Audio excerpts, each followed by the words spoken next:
পুরসভা পরিচালিত বৈদ্যুতিক চুল্লি খারাপ, ফলে মর্গে থাকা পরিচয়হীন দেহগুলি দাহ করতে পারছে না আলিপুরদুয়ার হাসপাতাল কর্তৃপক্ষ। হাসপাতালের মর্গেই জমছে মৃতদেহের পাহাড়। 2 সপ্তাহ হতে চলল ভাঙাচোরা অবস্থায় পড়ে রয়েছে আলিপুরদুয়ার পৌরসভার অধীন এই বৈদ্যুতিক চুল্লিটি। এখানেই আলিপুরদুয়ার হাসপাতালের মর্গে থাকা নাম ঠিকানাহীন মৃতদেহগুলি দাহ করা হয়। বৈদ্যুতিক চুল্লি বিকল থাকায় দাবিদারহীন মৃতদেহ সৎকার করা সম্ভব হচ্ছে না, ফলে আলিপুরদুয়ার জেলা হাসপাতালের ছোট মর্গে জমছে মৃতদেহের পাহাড়। দুর্গন্ধে অতিষ্ঠ রোগীর পরিবার থেকে হাসপাতালের চিকিৎসক কর্মীরা। এটা একটা নরক যন্ত্রণা আমরা এটা শুনতে পাচ্ছি এবং এটা খুব দুর্ভোগের বিষয়। এবং একটা টেকনিক্যাল কারণে হোক বা আলিপুরদুয়ারের পুরসভার চিমনি খারাপ হয়ে যাক, শ্মশানের যে কোনো কারণেই হোক, আমার মনে হয় বিকল্প ব্যবস্থা যদি এখন না করা যায় তাহলে হাসপাতালে মানুষ চিকিৎসা করতে এসে উল্টো অসুস্থ হয়ে পড়বে।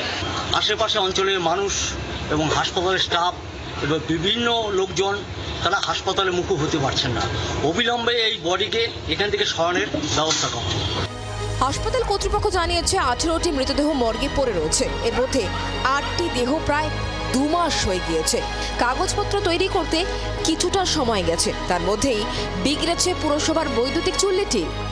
জায়গা কম, বডির সংখ্যা বেশি হয়ে গেছে।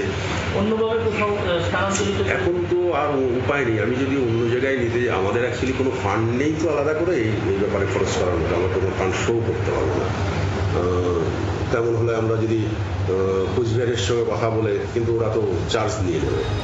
আসানসোল পুর কর্তৃপক্ষের দাবি, দেহ সৎকারের দায় তাদের নয়। ডেড বডি পুরানোর দায়িত্ব আমাদের না, ঠিক আছে?